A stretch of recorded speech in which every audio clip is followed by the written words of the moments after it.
Friends అందరు good morning. దిశ, Aadab Hyderabad, V6 వెలుగు వార్తలేంటి వాస్తవాలేంటి అని మనం చర్చిద్దాం ఒకసారి. ముందుగా దిశ. బీఆర్ఎస్కు రుణమాఫీ భయం, సర్కారు కసరత్తో పార్టీలో గుబులు. 15 ఆగస్టుకు కంప్లీట్ అయితే అన్నదాతలు దూరం. 10 ఏళ్లుగా మనల్ని కాపాడింది రైతులే. జనంలోకి వెళ్లేందుకు అస్త్రమే దొరకదు. గులాబీ లీడర్లలో పెరుగుతున్న గుబులు. గ్రామాల్లో గ్రౌండ్ ఖాళీ అవుతుందేమోననే టెన్షన్. రైతులు కాంగ్రెస్కు పాజిటివ్గా మారుతారని ఆందోళన. ఇప్పటికే హరీష్, రేవంత్ మధ్య సవాళ్లు. రైతులకు 2 లక్షల రుణమాఫీని ఏకకాలంలో అమలు చేయడానికి ప్రభుత్వం కసరత్తు ముమ్మరం చేసింది. ఇచ్చిన మాట ప్రకారం 15 ఆగస్టు కల్లా కంప్లీట్ చేయాలని టార్గెట్గా పెట్టుకున్నది. దీనికోసం నిధుల సమీకరణపై ఫోకస్ పెట్టింది. ఇదే సమయంలో ఆ స్కీమ్ అమలుపై గులాబీ పార్టీ సీరియస్గా దృష్టి సారించింది. నిజంగానే రుణమాఫీ అమలైతే రైతుల్లో ఇప్పటి వరకు ఉన్న బీఆర్ఎస్ గ్రౌండ్ మొత్తంగా ఖాళీ అవుతుందేమోననే భయం ఆ పార్టీ నేతలకు పట్టుకుంది. 5 ఏళ్లుగా రైతుల ఆదరణతో పార్టీ బలంగా ఉందని, రైతు బంధు లాంటి పథకాలే తమ పార్టీని పవర్లోకి తీసుకొచ్చాయని, ఇప్పుడు ఆ సెక్షన్ మొత్తం కాంగ్రెస్కు పాజిటివ్గా మారితే ఇక ప్రజల్లోకి వెళ్ళడానికి తమకు అస్త్రాలే ఉండవని గులాబీ లీడర్లు ఆందోళన చెందుతున్నారు. భవిష్యత్తుపై టెన్షన్. రుణమాఫీ అమలు ఏకకాలంలో సాధ్యం కాదని బీఆర్ఎస్ భావిస్తున్నది. ఒకవేళ ఆ స్కీమ్ సక్సెస్ అయితే తమ పార్టీ భవిష్యత్తు ప్రశ్నార్థకంగా మారుతుందని బీఆర్ఎస్ నేతలు ఆందోళన చెందుతున్నారు. రైతు బంధు కన్నా రుణమాఫీ ఎఫెక్టుగా గణనీయంగా ఉంటుందని చర్చించారు. రుణమాఫీ ఆంక్షలపై ఫీడ్బ్యాక్, అభిప్రాయాన్ని తెలుసుకున్న సీఎం రేవంత్. పీఎం కిసాన్ నిబంధనలు అమలు చేస్తే ఎలా ఉంటుంది? రైతులు, ఎక్స్పర్ట్ నుంచి ఒపీనియన్స్. అసలైన రైతులకు సాయం చేయాలని సూచనలు. ఐటీ దాఖలు చేసిన చిన్న రైతులకు నష్టం లేకుండా జాగ్రత్తలు. రైతు భరోసాకు ఇదే వర్తింపజేయాలని యోచన. ఓకే, ఇది వాస్తవం. నిజమా కాదు చూద్దాం ఒకసారి. ఆల్రెడీ బీఆర్ఎస్ పార్టీని గ్రౌండ్లో ఖాళీ అయింది. ఎప్పుడైతే కాంగ్రెస్ పార్టీ తెలంగాణ రాష్ట్రం అధికారంలో చేపట్టిందో అప్పుడే రాష్ట్రంలో ఉన్న ఎమ్మెల్యేలు చాలామంది కాంగ్రెస్తో టచ్ ఉన్నారు. ఇంకా రీజన్ ఏంటంటే బీఆర్ఎస్ పార్టీకి పార్లమెంట్లో ఒక్క సీట్ రాకపోవడం కూడా కాంగ్రెస్కు, బీజేపీకి ప్లస్ పాయింట్ అయింది. అధికారంలో ఉంది కాంగ్రెస్ కాబట్టి ఇక ఏం చేసినా తతంగం నడుస్తుంది కాబట్టి బీఆర్ఎస్ గ్రౌండ్ మొత్తం ఖాళీ అయ్యి కొందరు బీజేపీ వైపు వెళ్తారు, కొందరు కాంగ్రెస్ వైపు వెళ్తారు. రుణమాఫీ అమలు అయినా, రుణమాఫీ అమలు కాకుండా బీఆర్ఎస్ పార్టీ గ్రౌండ్ ఖాళీ కావడం ఖచ్చితంగా ఖాయం. ఎందుకంటే 5 సంవత్సరాలు అసలు 10 రోజులు, 20 రోజులు, నెలలు కాకముందే ఎమ్మెల్యేలు చాలామంది బీఆర్ఎస్ నుండి బీజేపీలోకి, కాంగ్రెస్లోకి ఆల్రెడీ వెళ్ళారు. ఇప్పుడు మరింత బలంగా పనిచేస్తారు. ఈ రుణమాఫీ తర్వాత ఇంకా ఘోరంగా వెళ్తారు. తద్వారా బీఆర్ఎస్ పార్టీ ఒక్కసారి మేము బీఆర్ఎస్ పార్టీగా మేము 10 సంవత్సరాలు పరిపాలించినప్పుడు చేసే తప్పేంది, మేము ఏం తప్పు చేశాం అనేది బాగా గమనించండి. రైతులనే మీరు బాగా వాడుకున్నారు. రైతు బంధువులు కావచ్చు, లేకుంటే దళిత బంధువు కావచ్చు, ఇలా ఈ పేర్లతో రైతులకు మీకు దగ్గరయ్యారు. ఇదే విషయంలో కనుక రైతు బంధువు ఏకకాలంగా రుణమాఫీ జరిగితే, రైతు బంధు విషయంలో రేవంత్ రెడ్డి గారు తీసుకున్న నిర్ణయం సక్సెస్ అయితే కనుక ఇప్పుడు బీఆర్ఎస్ పార్టీ గ్రౌండ్ ఖాళీ కావడం ఖచ్చితంగా ఖాయం. గ్రూప్ 4 అభ్యర్థుల సర్టిఫికేట్ వెరిఫికేషన్ రేపటి నుంచి ఆగస్టు 21 వరకు. గైహాజరైన వారికి ఆగస్టు 24 నుంచి మరో ఛాన్స్. టీజీపీఎస్సీ గ్రూప్ 4 ఉద్యోగాలకు షార్ట్ లిస్టులో ఎంపికైన అభ్యర్థుల ధృవపత్రాల పరిశీలనను రేపటి నుంచి ఆగస్టు 21 తేదీ వరకు నిర్వహించనున్నట్టు టీజీపీఎస్సీ మంగళవారం ఒక ప్రకటన విడుదల చేసింది. పూర్తి షెడ్యూల్ను కమిషన్ అధికారిక వెబ్సైట్లో ఉంచినట్టు తెలిపింది. పీఎం కిసాన్ నిధులు రిలీజ్. 9.26 కోట్ల మంది రైతుల ఖాతాల్లో రూపాయలు 20,000 కోట్ల జమ. వారణాసిలో విడుదల చేసిన ప్రధాని మోదీ. సెంటర్లో పరికరాలను పరిశీలిస్తున్న సీఎం రేవంత్ రెడ్డి, మంత్రి శ్రీధర్ బాబు. టెక్నికల్ స్కిల్స్తోనే ఉద్యోగం, సర్టిఫికేట్ ఉంటే సరిపోదు. నా ఆలోచనల నుంచే వచ్చిందే ఏటీసీ. రూపాయలు 2,324 కోట్లతో 65 ఐటీఐలు అప్గ్రేడేషన్. టాటా సంస్థ సాంకేతిక సహకారంతో ముఖ్యమంత్రి రేవంత్ రెడ్డి మల్లెపల్లి ఐటీఐ ప్రాంగణంలో ఏటీసీకి శంకుస్థాపన. తెలంగాణకు మరిన్ని పెట్టుబడులు. సీఎం రేవంత్తో Lockheed Martin company head భేటీ. ఎన్డీఏ ప్రభుత్వం ఎప్పుడన్నా కూలిపోవచ్చు, మాతో టచ్లో ఆ కూటమి నేతలు. కాంగ్రెస్ అగ్రనేత రాహుల్ గాంధీ సంచలన వ్యాఖ్యలు. ఆరోగ్యశ్రీ ఉంటేనే కార్పొరేట్ ట్రీట్మెంట్. తెల్ల రేషన్ కార్డు మాత్రమే ఉంటే సరిపోదు. అర్హత ఉన్న ప్రతి ఒక్కరూ ఆరోగ్యశ్రీ తీసుకోవాల్సిందే. కేసీఆర్ కిట్లో భారీ స్కామ్, అందుకే దాన్ని అమలుకు తాత్కాలిక బ్రేక్. అన్ని విషయాల్లోనూ ఇంజనీరింగ్ డాక్టర్గా కేసీఆర్ తీరు.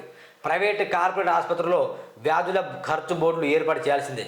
యాక్సిడెంట్ కేసులో సమీప ఆసుపత్రుల్లో రూపాయలు 1,00,000 వరకు ఉచిత చికిత్స. మీడియాతో చిట్ చాట్లో మంత్రి దామోదర్ నరసింహ. ఇది వాస్తవం అండి. ప్రైవేట్ ఆసుపత్రులు కావచ్చు, కార్పొరేట్ ఆసుపత్రులలో అసలు ధర ఎంత, కన్సల్టెన్సీ ఫీజు మొదలుకొని మొత్తం పూర్తి ఖర్చు అయ్యే వరకు ధర ఎంత అనేది బోర్డు ఏర్పాటు చేయాలి. అదొకటైతే గతంలో అన్ని విషయాలు ఇంజనీర్ ఆయనే, అంటే ఇంజనీర్ అంటే కాళేశ్వరం విషయంలో ఇంజనీర్ ఆయనే, ఇక డాక్టర్ కూడా ఆయన. అంటే ఇక ఆయన ఏం చెప్తే అదే వేదం. ఆయన అంటే ఎవరు? కేసీఆర్ గారు. గత 10 సంవత్సరాల్లో కేసీఆర్ ఏం చెప్తే అదే వేదం, ఏం చెప్తే అదే వేదం, ఏం చెప్తే అదే వాదం. డాక్టర్ ఆయన, ఇంజనీర్ కానీ మొత్తం ఆయనే అట. నిజం ఆయనే. మరి ఆయన ఏమైతే అనుకున్నాడో ఇక అదే చేసేవాడు తప్ప కొత్తగా మాత్రం ఏం చేసేది లేదు. ఆయన ఏం చేయలేదు. కాబట్టి ఇప్పటికైనా కేసీఆర్ గారు కావచ్చు మార్పు చెంది ప్రజల్లోకి వెళ్తే ఇంకా బాగుంటుందని ఆశపడతాను. ఎందుకంటే తెలంగాణ సాధించడంలో విద్యార్థుల పాత్ర ఎంత ఉందో మీ పాత్ర కూడా అంతే ఉంది. కాబట్టి తప్పకుండా మీరు ప్రజల్లో వెళ్ళాలని మనసారా మిమ్మల్ని రిక్వెస్ట్ చేస్తున్నారు. కేసీఆర్ గారు నీట్ రద్దు చేయాల్సిందే. హైదరాబాద్లో విద్యార్థి సంఘాల మార్చ్. లీకేజ్పై సిట్టింగ్ జడ్జితో విచారణకు డిమాండ్. స్టూడెంట్స్కి మోడీ క్షమాపణ చెప్పాలి. ఎమ్మెల్సీ బాలూరు వెంకట్. బీఆర్ఎస్వి ఆధ్వర్యంలో రాజ్భవన్ ముట్టడి. స్వాధీనం చేసుకున్న నకిలీ బంగారం నగదులు చూపుతున్న సిపి. Gold gang golmaal. నలుగురిని అరెస్ట్ చేసిన రాచకొండ పోలీసులు. సగం ధరకే బంగారం అంటూ సినిమా స్టైల్లో అమాయకులకు టొకారా. కస్టమర్లను నమ్మించేందుకు ఏకంగా ₹6.40 ఫేక్ కరెన్సీ. ఆ గ్యాంగ్లో ఓ వ్యక్తి సూడో పోలీస్ అవతారం. ₹20 లక్షలు మోసపోయిన బోడుపల్లి చెందిన వ్యాపారట. చూడండి, బంగారం కొనేవాళ్ళు కొంచెమన్నా చిత్తశుద్ధితో ఆలోచించాలి. ఏది ఒరిజినల్, ఏది ఫేక్. ఎవడు తక్కువ ధరకి ఇవ్వడు, ఎవడు హాఫ్ ధరకి అమౌంట్, ఎవడు హాఫ్ ధర అమౌంట్కు బంగారం ఎవడు ఇవ్వడు. ఇచ్చిందంటే బరాబర్ ఫేకే. పేపర్లో చూడండి, డైలీ గూగుల్లో సెర్చ్ చేయండి, బంగారం ఎంత ఉంది, వెండి ధర ఎంత ఉంది, గోల్డ్ ధర ఎంత ఉంది, డైమండ్ ధర ఎంత ఉంది చూడండి. అట్లా చూసి కొనుగోలు చేయండి, బాగుంటుంది. తిరస్కారమే పరిష్కారమా? పెండింగ్ అప్లికేషన్ల సంఖ్య తగ్గిస్తున్న ఆఫీసర్లు. రిజెక్ట్ చేస్తూ డాష్ బోర్డు క్లియర్ చేసిన వైనం. ధరణి బాధితులకు లభించని సొల్యూషన్. ధరణి పెండింగ్ దరఖాస్తుల పట్ల సీఎం రేవంత్ రెడ్డి, మంత్రి పొంగులేటి శ్రీనివాసరెడ్డి సీరియస్ అయ్యారు. దీంతో 10 రోజుల్లోనే అన్నింటికీ క్లియర్ చేయాలని సీఐ శాంతికుమార్ ఆదేశించారు. CCLA Naveen Mittal video conference పెట్టి ఆఫీసర్లకు సూచనలు ఇచ్చారు. దీంతో రెవెన్యూ అధికారులు ఇప్పుడు డాష్ బోర్డు క్లియర్ చేసే పనిలో పడ్డారు. సెలవు రోజుల్లోనూ తహసీల్దార్, ఆర్డీఓ, కలెక్టరేట్ కార్యాలయాలు కూర్చొని పనిచేస్తున్నారు. పెండింగ్ దరఖాస్తులను రిజెక్ట్ చేస్తూ వాటి సంఖ్య తగ్గిస్తున్నారు. జిల్లాల వారీగా రిపోర్టులు సమర్పించడం జరిగింది. పాత కాపులకు టీడీపీ గాలం. ఘర్ వాపసి కోసం ప్రయత్నాలు షురు. కొద్ది మందికి మంగళగిరి నుంచి ఫోన్లు. మర్యాదపూర్వకంగా మరికొందరికి భేటీ. మళ్ళీ తెలుగుదేశం పార్టీలో చేరడంపై చర్చలు. తెలంగాణలో పార్టీ బలోపేతంపై అధినేత ఫోకస్. ఎన్టీఆర్ భవన్కు పూర్వ వైభవం. ఏపీలో అధికారం చేపట్టిన టీడీపీ తెలంగాణలో పార్టీ పునర్నిర్మాణంపై దృష్టి సారించింది. టీడీపీ నుంచి ఇతర పార్టీలకు వెళ్లిన నేతలను తిరిగి సొంత ఊరికి తీసుకునేందుకు ప్లాన్ చేస్తున్నది. ఇప్పటికే మంగళగిరి నుంచి కొందరు నేతలను ఫోన్లు చేస్తున్నట్టు సమాచారం. మరికొందరితో పార్టీ పెద్దలు మర్యాదపూర్వకంగా భేటీ అయినట్టు తెలిసింది. కేసీఆర్ తప్పిదాలు రాష్ట్రానికి శాపాలు. అనాలోచిత నిర్ణయాలతో విద్యుత్ డిస్కంలకు నష్టం. ఛత్తీస్గఢ్ కరెంటు కొనుగోలులో అనేక అవకతవకలు. వెలుగులు నింపే పేరుతో అడుగడుగున ఉల్లంఘనలు. థర్మల్ ప్లాంట్లతో కాలం చెల్లిన టెక్నాలజీ వినియోగం. భద్రాద్రి ప్లాంట్కు గోదావరి వరద ముప్పు ప్రమాదం. బీఆర్ఎస్ సర్కారు తీరుపై ప్రొఫెసర్ కోదండరాం రఘు. జస్టిస్ నరసింహారెడ్డి కమిషన్కు వివరాలు వెల్లడి. మాట్లాడుతున్న ప్రొఫెసర్ కోదండరాం. ఇది మొత్తానికి వచ్చిన దిశలో వచ్చిన వార్తలు. దిశలో మెయిన్ హెడ్లైన్స్ వెళ్ళినది. పీఎం మోడీ రిలీజ్ చేసిండు. ఆ తర్వాత ఎన్డీఏ ప్రభుత్వం ఎప్పుడైనా కూలిపోతుందని చెప్పిండు. ఇక రుణమాఫీ వల్ల ఏకకాలం జరిగితే కనుక కాంగ్రెస్ పని బెస్ట్ అంటారు. కేసీఆర్ పని గంగ నడిచిపోతుంది.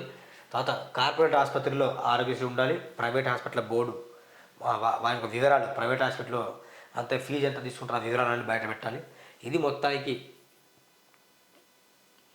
వచ్చిన వార్తలు, వాస్తవాలు. ఒకసారి మనం ఆజాద్ హైదరాబాద్ చూద్దాం.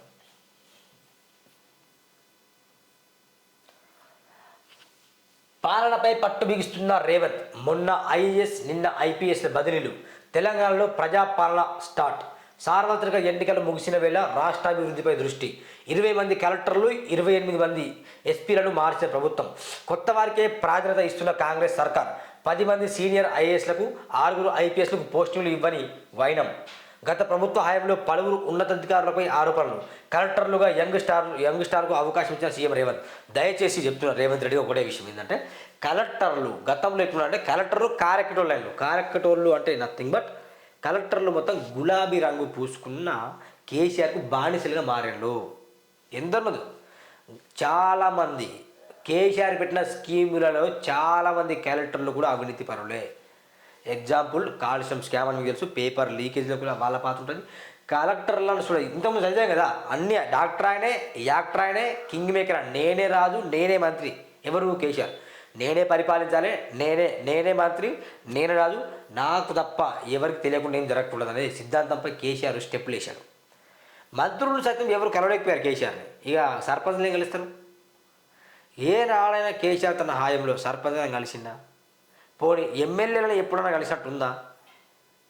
ప్రెస్ కాన్ఫరెన్స్లో కలవడం వేరు, ప్రత్యేకంగా ఎమ్మెల్యేలు కేసీఆర్ కలిస్తే కేసీఆర్ అపాయింట్మెంట్ వచ్చేది కాదట.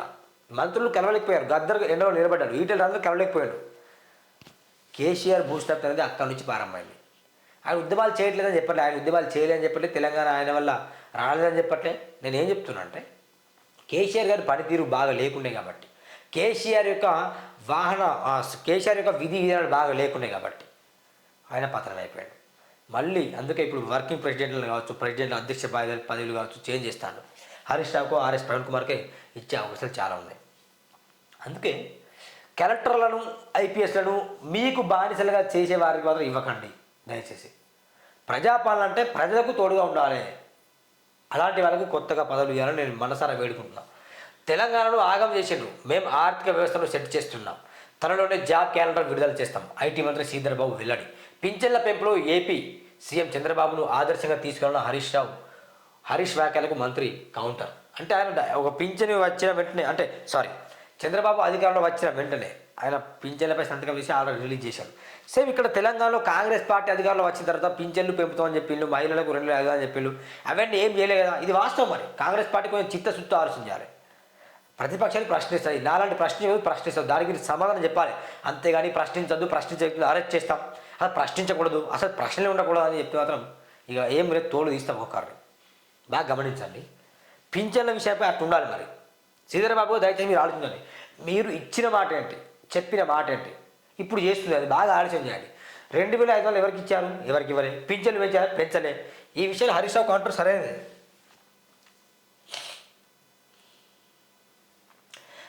భక్తి శ్రద్ధలతో బక్రీద్ రాష్ట్ర వ్యాప్తంగా ముస్లింల ప్రత్యేక ప్రార్థనలు, మసీదులకు వెళ్ళి శుభాకాంక్షలు తెలిపిన రాజకీయ నేతలు, భారీ బందోబస్తు ఏర్పాటు చేసిన పోలీసులు, గోవులను పట్టుకున్న హిందూ సంఘాలు, పాత బస్తీలో గోవులను కొనుగోలు చేసిన బజరంగ దళ నేతలు. భాగ్యనగరంలో భారీ వర్షం, పలు ప్రాంతాలు జలమయం, ఎదురుగాలతో భారీ వృక్షం నేలమట్టం. ఘోర రైలు ప్రమాదం, బెంగాల్లో ఆగి ఉన్న రైలును ఢీకొన్న గూడ్స్ రైలు. కాంచన్జంగా ఎక్స్ప్రెస్కు తీవ్ర ప్రమాదం, 3 బోగిలు ధ్వంసం, 15 మంది ప్రాణాలు కోల్పోగా 60 మందికి పైగా గాయాలు. ఈ ప్రమాద ఘటనపై రాష్ట్రపతి ప్రధానులు దిగ్భ్రాంతి, సహాయక చర్యలు ఆదేశించిన సీఎం మమత. ఘటనా స్థలానికి హుటాహుటిన చేరుకున్న కేంద్ర రైల్వే మంత్రి. ఎక్స్రేషే 10 లక్షలు ఇవ్వనట్లు ప్రకటన.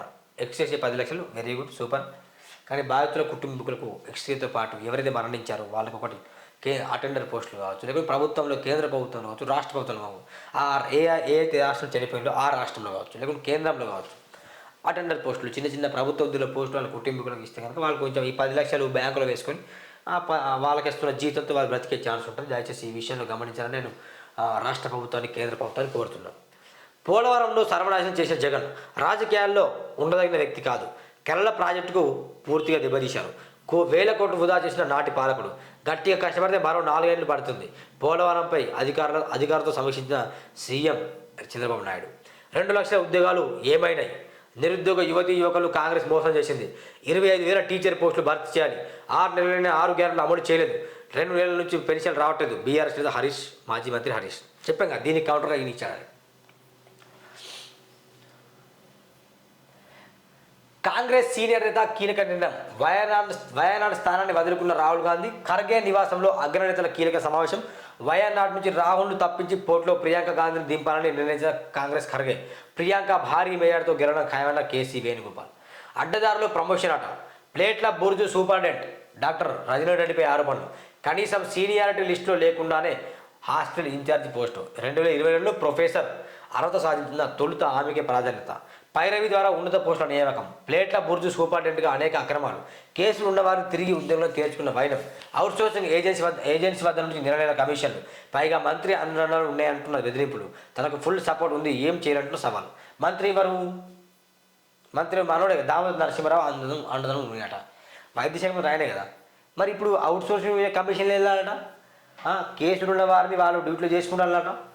ఈ రెడ్డిపై ఆరోపణ చేయడం తప్పకుండా తను చట్టంతో శిక్షించాలని నేను డిమాండ్ చేస్తున్నాను. ఇలాంటి వారి వల్లే సమాజం నాశనమవుతుంది, ప్రభుత్వానికి భారీగా గండిపడుతుందని నేను మనసారా వేడుకుంటున్నా.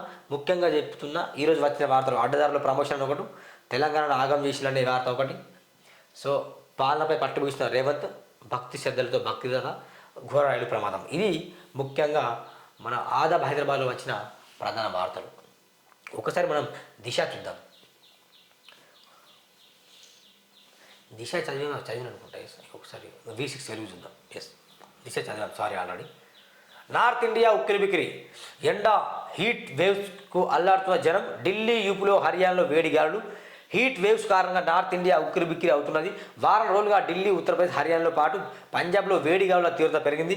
ఈ మేరకు అధికారులు రెడ్ అలర్ట్ జారీ చేశారు. నార్త్ ఇండియాలోని అన్ని రాష్ట్రాల్లో యావరేజ్గా 46 డిగ్రీల టెంపరేచర్ నమోదవుతున్నది. ఉత్తరాఖండ్, బీహార్, జార్ఖండ్లోనూ ఎండలు దంచుకొడుతున్నాయి. ఈ గడిచిన 24 గంటల్లో ఎండలు ఉక్కుపోత కారణంగా బీహార్ స్టేట్లో 22 మంది చనిపోయారు. దేశ రాజధాని ఢిల్లీలో సగటు 40 డిగ్రీల టెంపరేచర్ రికార్డ్ అవుతున్నట్టు ఐఎండీ అధికారులు చెప్పారట. వామ్మో, ఎండలు విపరీతంగా, దయచేసి గమనించండి ప్రజలు వెళ్ళేవారు. తెలంగాణలో కూడా ఎండలు బాగొట్టాయి. నిన్న మొన్న వర్షాలు వచ్చే ఛాన్స్ కూడా ఉందట ఈ 3-4 డేస్లో. ఛత్తీస్గఢ్ కరెంట్ ఒప్పందానికి ఈఆర్సీ ఆమోదం అబద్ధం, కేవలం ప్రపోజల్కే ఒప్పుకుంది విద్యుత్ జేఏసీ అధ్యక్షుడు రఘు. కాంపిటేటివ్ బిడ్డింగ్కు వెళ్ళకపోవడంతో రాష్ట్రానికి వేల కోట్ల నష్టం. ఒప్పందం మేరకే ఛత్తీస్గఢ్ కరెంటు కూడా సప్లై చేయలేదని వెల్లడి. గత బీఆర్ఎస్ ప్రభుత్వ చర్యలతో ట్రాన్స్కో జెన్కోకు 81,000 కోట్ల అప్పులు. TJS chief Kodandaram. Power commission ముందు ఇరువురి వాదనలు. గత బీఆర్ఎస్ ప్రభుత్వంలో ఛత్తీస్గఢ్తో చేసుకున్న కరెంటు కొనుగోలు ఒప్పందానికి ఎలక్ట్రిసిటీ రెగ్యులేటరీ కమిషన్ ఈఆర్సీ నుంచి ఆమోదం లభించలేదని విద్యుత్ జేఏసీ అధ్యక్షుడు రఘు తెలిపారు. దీనికి సంబంధించి నాటి ప్రభుత్వం చేపట్టిన ప్రపోజల్కు మాత్రమే ఈఆర్సీ ఆమోదం లభించిందని, అగ్రిమెంట్కు ఇంకా ఆమోదం లభించలేదని చెప్పారు. ఛత్తీస్గఢ్తో కరెంటు కొనుగోలు ఒప్పందాలు, యాదాద్రి భద్రాద్రి ప్లాంట్ల నిర్మాణంలో అక్రమాలు జరిగాయనే ఆరోపణలపై విచారణ చేపట్టేందుకే ప్రభుత్వం జస్టిస్ నరసింహారెడ్డితో జ్యుడిషియల్ కమిషన్ ఏర్పాటు చేసింది. అయితే ఇటీవల కమిషన్కు లేఖ రాసిన కేసీఆర్ ఛత్తీస్గఢ్తో చేసుకున్న విద్యుత్ కొనుగోలు ఒప్పందాన్ని ఈఆర్సీ ఆమోదించిందని, ఇక న్యాయ విచారణ అవసరమే లేదని, ఈ విషయంలో కమిషన్ చైర్మన్కు విచారణ అర్హత లేనందున ఆయన తప్పుగాలని అందులో పేర్కొన్నారట. వాస్తవం. జస్టిస్ నరసింహారెడ్డి రియాక్షన్పై ఉత్కంఠ. ఈఆర్సీ అనుమతి ఉన్నందున విచారణే అక్కర్లేదన్న కేసీఆర్. ఆయన లేవనెత్తిన అంశాలను వాస్తవాలతో సరిపోతున్న కమిషన్ అట. చూద్దాం ఏమవుతుందో. దేశ అభివృద్ధిలో వ్యవసాయమే కీలకం. రైతులు, మహిళలు, యువత, పేదలకే మా ప్రాధాన్యం. మోదీ. పీఎం కిసాన్ స్కీమ్ 17వ విడత నిధులు రిలీజ్. ₹29.26 కోట్ల మంది రైతులకు ₹20,000 కోట్ల లబ్ధి. వారణాసిలో పీఎం కిసాన్ సమ్మాన్ సమ్మేళనంలో ప్రధాని స్పీచ్. గంగా హారతిలో పాల్గొని ప్రత్యేక పూజలు. దేశాభివృద్ధిలో వ్యవసాయమే కీలకమాట. వ్యవసాయమే కీలకం. కానీ నల్లధనం కావచ్చు, 2 కోట్ల ఉద్యోగాలు కావచ్చు, ఇంకా చెప్పుకోవాలంటే ప్రభుత్వాల పనితీరులు కావచ్చు, ఇవి పేద ప్రజలకు అందట్లేదు. గమనించండి. మీరు బాగా ఇస్తారేమో కానీ గ్రౌండ్ లెవెల్లో ఇది వర్కౌట్ కావట్లేదు. ఏదో పీఎం కిసాన్ పేరిట దాన్ని మాత్రం హైలైట్ చేస్తాం తప్ప పెరుగుతున్న ధరలు ఏమైపోతున్నాయి, డీజిల్ పెట్రోల్ ధరలు ఎట్లా పెడుతున్నాయి, గ్యాస్ ధరలు ఎట్లా పెడుతున్నాయి, ఎగ్స్ పైకి ధర పెడుతున్నాయి, ఉల్లిగడ్డ, టమాటా ధరలు పెరిగాయి. ఈ ధరలపై ఒక బోర్డు పెట్టాలి, ఎంత ధర ఉంటే బెటర్ అని. అంతే తప్ప ఏదో పీఎం కిసాన్ 17వ విడత 9.26 కోట్ల మందికి ఇచ్చినామని గొప్పలు చెప్పడం కాదు మోదీ గారు. దయచేసి మీరు చెప్పినట్టు 15 లక్షల ఒక్కొక్కరు అకౌంట్లో వేయండి. నెక్స్ట్ మోడీ అవుట్కమ్ ఖచ్చితంగా నెక్స్ట్ మోడీ ఉండడు. సర్టిఫికేట్ ఉంటే సరిపోదు, స్కిల్స్ ఉండాలి. 2,000 కోట్లతో 65 ఐటీఐలను తీర్చిదిద్దుతాం సీఎం. రోబోలు మొదలుకొని అత్యాధునిక యంత్రాలతో శిక్షణ ఇప్పిస్తాం. పోరాడి తెలంగాణ సాధించిన యువతకు ఉపాధి కల్పించడమే లక్ష్యం. ప్రస్తుత విద్యార్థులు 40 ఏళ్ల కిందటిది. నేటి పరిస్థితులకు తగ్గట్టు ఏటీసీల ఏర్పాటు. విద్యార్థులు ఐటీఐలో చేరాలి. ఈ శాఖను నేనే స్వయంగా చూసుకుంటా. మల్లెపల్లి ఐటీఐలో అడ్వాన్స్డ్ ట్రైనింగ్ సెంటర్కు సీఎం రేవంత్ రెడ్డి శంకుస్థాపన. లెట్స్ చూద్దాం ఏమైంది. ప్రభుత్వ ఐటీఐలు నిరుపయోగంగా మారాయి. వాటిలో కనీసం 40-50 ఏళ్ళ కింద నైపుణ్యాలు నేర్పిస్తున్నారు. అవి విద్యార్థులకు ఉపయోగపడడం లేదు. ఈ విధానాన్ని మార్చాల్సిన అవసరం ఉంది. ఐటీ రంగంలో ప్రపంచంతో మన తెలుగు వాళ్ళు పోటీ పడుతున్నారు. మధ్య దిగువ తరగతి కుటుంబాల నుంచి వచ్చే విద్యార్థులకు శిక్షణ ఇప్పించి ఉపాధి కల్పించడమే బాధ్యత. మేము పాలకులం, మీరు బాధితులని అన్న ఆలోచన మాకు లేదు. మేము సేవకులం.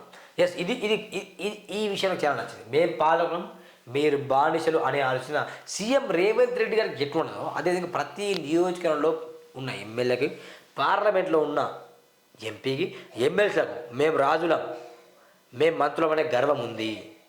అలా లేకుండా సాయం చేయండి. ఏ విధంగా అయితే మీరు ఎట్లా చెప్తారో మేము పాలకులం, మీరు బానిసలు అనే ఆలోచన మీకు ఎట్లయితే లేదో రాష్ట్రంలో ఉన్న ఏ ఎమ్మెల్యే కూడా అట్లా ఉండకుండా జాగ్రత్తలు చూసుకోండి. ఎందుకంటే గ్రౌండ్ లెవెల్లో వేరేలా ఉంది కథ.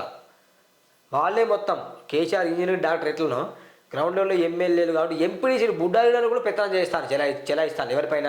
మన సామాన్య ప్రజలపైన. గెలిచేది సామాన్య ప్రజల ఓట్లతో, కానీ చెలాయించేది మాత్రం వాళ్ళపైన. షుగర్ మందులు రేట్లు పెంపు. షుగర్, గుండె జబ్బులు, హైపర్ టెన్షన్, బ్యాక్టీరియా ఇన్ఫెక్షన్స్కు వినియోగించే మందులతో పాటు మల్టీవిటమిన్ మెడిసిన్స్ ధరలను కేంద్ర ప్రభుత్వం పెంచింది. 54 డ్రగ్స్ ఫార్ములేషన్, 8 స్పెషల్ ప్రొడక్టుల రిటైల్ ధరలను సవరించిందట. చూసుకోవాలి సార్, ధరలు పెంచిందట. రీల్స్ కోసం రివర్స్ చేస్తుంటే లోయలో పడ్డ కారు. రీల్స్ కోసం కొండపై కారు రివర్స్ చేస్తుంటే బ్రేక్ వేయడానికి బదులు యాక్సిలేటర్ తొక్కడంతో కారు లోయలో పడి 27 ఏళ్లకు యువతి ప్రాణాలు కోల్పోయింది. మహారాష్ట్రలోని సులిబంజన్ హిల్స్పై ఈ ఘటన జరిగింది. చూసినా రీల్స్ అట. ఏం చెప్పాలి చెప్పిగా, నేను ఈ మ్యాటర్ ఎక్కువ మాట్లాడలేదు. ఎందుకంటే రీల్స్ చేయడం తప్పు కాదో ఇక మీరే ఆలోచించండి. అంటే ఎలాంటి ప్రాంతంలో చేయాలి, ఎలాంటి ప్రాంతంలో చేయకూడదు, రీల్స్ చేస్తే జరిగే నష్టం ఏంటి అది కూడా ఆలోచించండి. మరి చేస్తే నాకేమైనా ప్రమాదం ఉందా లేదా అది కూడా ఆలోచించండి. ఇదే కాదు, అనేక మంది చాలా ట్రైన్ పట్టాల దగ్గర రిలీజ్ చేస్తారు, లోయల దగ్గర రిలీజ్ చేస్తారు, కరెంటు స్తంభాల దగ్గర రిలీజ్ చేస్తారు. అది మన ప్రమాదం. మనకు మా తల్లిదండ్రులు 9 మాసాలు మూసి మమ్మల్ని పెంచారు. అలాంటి తల్లిదండ్రులకు మనం బలి అయి వాళ్ళకి ఇబ్బంది కలిగించండి. చనిపోతే మీకే నష్టం. చనిపోయిన వ్యక్తి నష్టమేం లేదు. ఎవరు నష్టం? బతికిన వాళ్ళ నష్టం. దయచేసి ఆలోచించండి. గొడవలకు బలైన 4 ప్రాణాలు. గొడవలకు 4 నిండు ప్రాణాలు బలయ్యాయి. పగా పత్రికలు మరో 2 తీవ్రంగా గాయపడిన ఆసుపత్రిలో చికిత్స పొందుతున్నారు. సోమవారం రాత్రి పలు జిల్లాల్లో ఈ ఘటనలు జరిగాయట. నకిలీ బంగారంతో మస్కా. తక్కువ ధరకు గోల్డ్ అమ్ముతున్నట్టు మోసం. హైదరాబాద్ వ్యాపారం నుంచి రూపాయలు 1.16 కోట్లు కొట్టేసిన మూట. 4గురిని అరెస్ట్ చేసిన రాచకొండ పోలీసులు. 5 కిలోల నకిలీ గోల్డ్, రూపాయలు 6.86 కోట్ల నకిలీ కరెన్సీ స్వాధీనం, రూపాయలు 58 లక్షల క్యాష్, 3 కారు సిగేస్తాయి. ఇవి చూసినా ఎంత ఉందో. కొనే వాళ్ళకి సిగ్గు లేదు, మరి అమ్మే వాళ్ళకి బుద్ధి లేదు. అర్థం లేదు. ఎట్లా కొంటారు మీరు అర్థం కాదు. పాత అప్పు తీర్చేందుకు కొత్త అప్పు. 199 రోజుల్లో 25,118 కోట్ల రుణం తీసుకున్న సర్కారు. గత సర్కారు చేసిన అప్పులు కిస్తీలకు కట్టింది రూపాయలు 38,040 కోట్లు. రాష్ట్ర ప్రభుత్వం 199 రోజుల్లో తెచ్చిన కొత్త అప్పులు కూడా గత బీఆర్ఎస్ ప్రభుత్వం చేసిన అప్పులు వడ్డీలు చెల్లించుతూ సరిపోవట్లేదు. 2024-25 ఓటాన్ అకౌంట్ బడ్జెట్లో రూపాయలు 59,625 కోట్ల రుణాలను ప్రభుత్వం అంచనా వేసింది. 2023 డిసెంబర్ నుంచి ఇప్పటి వరకు ప్రభుత్వం 6 నెలల్లో దాదాపు 25,118 కోట్ల అప్పు తీసుకుంది. ఇదే వ్యవధిలో గడిచిన 5 నెలల్లో చేసిన అప్పులకు 38,040 కోట్ల రీపేమెంట్లు, అసలు వడ్డీలు కలిపి కిస్తీలు చేసింది. గడిచిన 5 నెలల్లో అప్పటి బీఆర్ఎస్ ప్రభుత్వం దాదాపు 7 లక్షల కోట్ల అప్పు చేసింది. వాటికి చెల్లాల్సిన వడ్డీలు కిస్తే తడిసి మోపవుతున్నాయి. సాధారణంగా ప్రభుత్వాలు తాము చేసే రీపేమెంట్ కంటే ఎక్కువ రుణాలు తీసుకుంటున్నాయి. కానీ రాష్ట్ర ప్రభుత్వం తీసుకున్న రుణం కంటే ఎక్కువ అప్పులు కిస్తులకే చెల్లింది. అప్పుల భారం అంతకంతకు రాష్ట్ర ప్రజలపై మోపడం కంటే కాస్త ఆచితూచి ముందుకు వెళ్తే రాష్ట్ర ఆర్థిక వ్యవస్థను గడిలో పెట్టొచ్చని ప్రభుత్వం భావిస్తుంది. ఈ అప్పు ఎప్పుడు నేను ముందే చెప్పాను, ఏ ప్రభుత్వం అయినా ఉచిత పథకాలు పెట్టిందంటే అప్పు చేసి చేస్తుంది, తప్పులు చేసి చేస్తుంది. వాళ్ళు దోచుకున్న డబ్బుతో ఇయ్యదు. బాగా గమనించి 7 లక్షల కోట్లు అప్పు అయింది అంటాను. ఒక వాస్తవం చెప్పాను, ఇప్పుడు రాజకీయ నాయకుడు దోచుకున్న సొమ్ము మొత్తం బయటకు తీయండి, అవినీతి మొత్తం బయట తీయండి. ఎమ్మెల్యేలు దోచుకున్న అవినీతి బయట తీయండి, ఎంపీలు దోచుకున్న అవినీతి బయట తీయండి, గతంలో పనిచేసిన ఎమ్మెల్యేలు మంత్రులు దోచుకున్న అవినీతి మొత్తం బయట తీయండి. 7 లక్షలు కాదు 10 లక్షల కోట్లు అవుతుంది వాళ్ళ డబ్బులు. వాళ్ళ డబ్బుతో అప్పు కట్టచ్చు. ఇక ఏం భారం ఉంటుంది? ఏం భారం ఉండదు. ఇదంతా డ్రామా. వీళ్ళు అప్పు చేసి వాళ్ళ బీఆర్ఎస్ పార్టీ విమర్శ, బీఆర్ఎస్ చేస్తే వీరి విమర్శ. మొత్తానికి అప్పు చూసి తప్పించుకుంటాను, కానీ తప్పులు చేసింది మాత్రం లీడర్లే. ఏ పార్టీ అయినా నేను పార్టీకి భరించే వ్యక్తిగా బరాబర్ చెప్తాను. జూలై నుంచి మస్తు వానలు. రాష్ట్రంలో యాక్టివ్గానే రుతుపవనాడు. వాతావరణ శాఖ అధికారుల వెల్లడి. రానున్న ఈ 4 రోజుల్లో విస్తారంగా వర్షాలు. ఇప్పటిదాకా కొన్ని జిల్లాల్లో వానలు, 11 జిల్లాల్లో లోటు వర్షపాతం. టీచర్ల ప్రమోషన్లకు హైకోర్టు బ్రేక్. టెట్ను పరిగణలోకి తీసుకోలేకపోవడంతో అసహనం. ప్రమోషన్లకు సీనియారిటీ జాబితాను రెడీ విద్యాశాఖపై సీరియస్. గతంలో ఇచ్చిన ఉత్తర్వులే అమల్లోకి ఉంటాయని పేర్కొంటూ విచారణ క్లోజ్. రాష్ట్రంలో టీచర్ల ప్రమోషన్లకు హైకోర్టు బ్రేక్ వేసింది. 2010కి ముందు ఎస్టీ ఎస్టీ ఎస్జిటీలుగా ఉన్న ఉపాధ్యాయులకు స్కూల్ అసిస్టెంట్లుగా ప్రమోషన్లు కల్పించేందుకు టెట్ అర్హతను పరిగణలోకి తీసుకోకుండా సీనియారిటీ జాబితా రూపొందించడంపై ఆగ్రహం వ్యక్తం చేసింది. ఈ అంశంలో పాఠశాల విద్యాశాఖ కమిషనర్ దేవసేనపై హైకోర్టు ఆగ్రహం వ్యక్తం చేసింది. 2010కి ముందు ఉన్న టీచర్లకు టెట్ను పరిగణలోకి తీసుకోవద్దంటూ సింగిల్ జడ్జి ఇచ్చిన ఉత్తర్వులను డివిజన్ బెంచ్ రద్దు చేసి తిరిగి సింగిల్ జడ్జికి పంపిన విషయం తెలిసి కూడా ప్రమోషన్స్ ఎలా చేపడదని ప్రశ్నించింది. ఇది కోర్టు ఉత్తర్వులను ఉల్లంఘించడమేనని ఫైర్ అయింది. పదోన్నతులకు సంబంధించి ఎలాంటి కొత్త ఉత్తర్వులు ఇవ్వలేమని స్పష్టం చేసింది. ఇది మొత్తానికి వచ్చిన వార్తల దిశ, ఆదాబ్ హైదరాబాద్, V6 వెలుగు. మిత్రులారా, దయచేసి నా ఛానల్ సపోర్ట్ చేయండి, సబ్స్క్రైబ్ చేయండి. జస్ట్ చిన్న గొంతుగా విపరీతంగా ఫుల్ ఫీవర్ ప్లస్ జ్వరం వచ్చింది కాబట్టి మాటలు కొంచెం తడబడుతున్నాయి, అంత స్పష్టంగా రావట్లేదు. దయచేసి క్షమించండి, గొంతులకు విపరీతంగా ఉంది. ఇదండి వార్తలు వాస్తవం. Thank you for watching this video. సూర్యన టీవీని సబ్స్క్రైబ్ చేయండి. Thank you.